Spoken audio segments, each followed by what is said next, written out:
Greetings, my scattered brothers and sisters in the Lord. Trust you know that the Lord is with you wherever you find yourself scattered today, and that you know that his presence with you is more than enough for anything that you might face today. Thank you for making this journey with me through the Gospel of John. We're continuing on. We're going to wrap up chapter 16 today.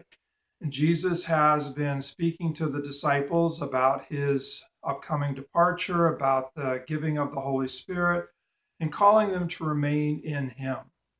And at this point, he's about to pray for them. But before he prays for them, he has just a few more words. He lets them know that the time has come when they are all going to be scattered from him and that they will leave him alone. But he reminds them that even though they may abandon him, his Father won't abandon him. My Father will still be with me.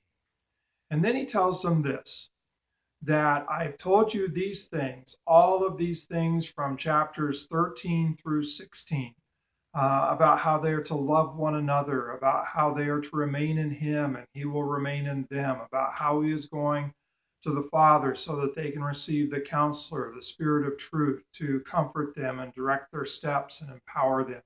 I've told you all these things so that you might have peace in me.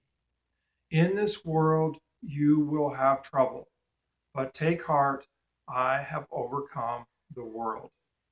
Now, when Jesus says he has overcome the world, he says that not only did he overcome it, but he has overcome it. If we were looking at this in Greek, what we would see is that Jesus uses the perfect tense here. And what that means is that it's a completed action with an ongoing result, present reality. And so Jesus' victory wasn't kind of a one and done. Jesus' victory was a once and for all, that he continues to be victorious over the world. He has overcome the world. What was the world trying to do? Well, I think at least one way to think about it is that the world was trying to drive a wedge between Jesus and the Father. That just as the serpent was able to get between the man and the woman and God and cause them to disobey God, to doubt God, to rebel against God, that's the work of the world. The world tries to drive a wedge between Jesus and the Father. And Jesus says, I have overcome the world.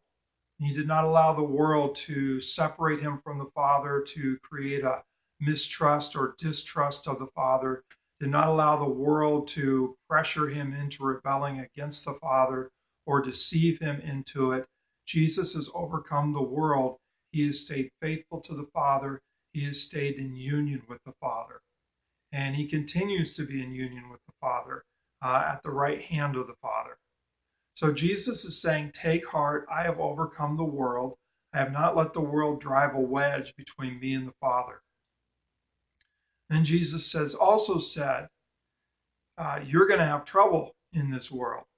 That trouble, I think, is going to be the world trying to separate us from Jesus, the world trying to deceive us into rebelling against Jesus and the Father, trying to drive a wedge, however it can be done, between us and the Father and the Son and the Spirit. Remove us from that communion.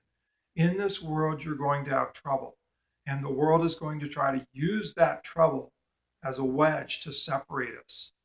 But Jesus says, I've already told you this, so that in me you can have peace. See, in Jesus, we can have this peace. This peace comes from the relationship, knowing that Jesus is for us, knowing that Jesus abides with us, knowing that Jesus has made a way for us to be part of this communion. We can have a peace in Jesus that the world cannot take away. All we need to do is keep listening to him. That there can be trouble on the outside, and the world can be trying to use that trouble to separate us from Jesus, to drive a wedge between us and Jesus. But Jesus is fully trustworthy. Jesus is fully loving. Jesus is fully faithful. And so we can have peace in Jesus no matter what the world might throw at us. And we don't need to let the world drive a wedge between us and Jesus, or us and this communion of Father, Son, and Spirit that gives us life. So take heart. Jesus has overcome the world. He has not let anything separate him from the Father, drive a wedge between him and the Father. And because of his victory, we too can be victorious. That all the trouble that we might face does not have to separate us from the Father, the Son, and the Spirit. In fact, because of Jesus, we can let that trouble actually drive us closer to Jesus and the Father. Maybe one last thought. The word for overcoming is the same word that we get Nike from, Nike shoes.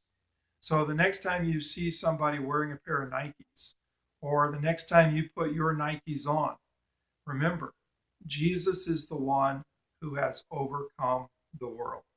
And because Jesus has been victorious over the world, we too can be victorious. And we can have peace in the midst of the trouble. God bless.